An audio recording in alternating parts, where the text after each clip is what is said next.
What is the primitive function of language? It is to establish communication aimed at cooperation. Language transmits orders or warnings. It prescribes or describes.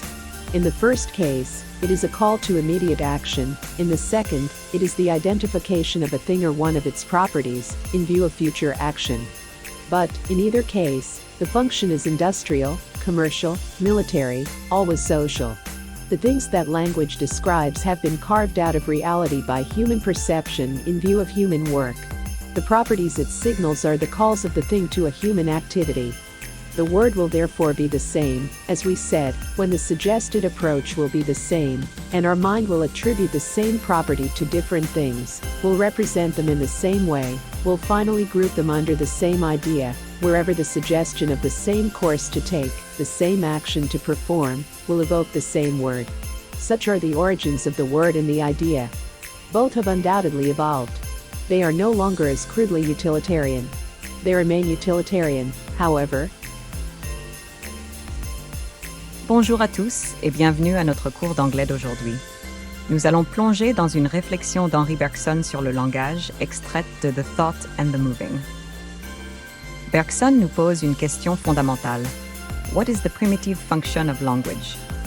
Il nous propose que c'est pour établir une communication visant la coopération, une idée qui semble simple, mais qui porte en elle une profondeur incroyable. Le langage, selon Bergson, a deux fonctions principales: transmettre des ordres ou des avertissements et identifier des objets ou leurs propriétés. La première fonction appelle à une action immédiate, tandis que la seconde prépare à des actions futures. Cette distinction révèle comment le langage navigue entre la pensée et l'action, servant de pont entre nos idées et nos réalisations.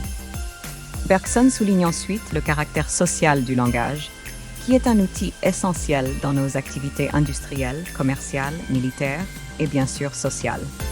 Il dit: The things that language describes have been carved out of reality by human perception in view of human work. Cela nous montre comment notre perception du monde et notre capacité à communiquer cette perception sont interconnectées. Le langage, nous dit Bergson, dépasse la simple utilité. Il motive nos actions et structure notre réalité. Pourtant, il nous rappelle que, malgré son évolution, le langage conserve son essence utilitaire, facilitant la coopération et la compréhension mutuelle.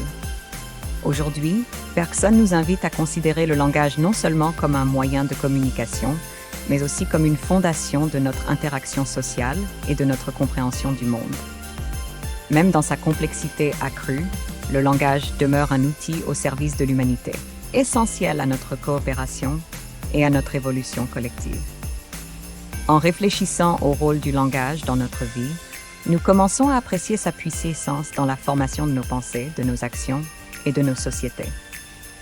La perspective de Bergson sur la manière dont nous communiquons et collaborons offre une leçon précieuse, enrichissant notre parcours d'apprentissage de l'anglais et notre compréhension du monde.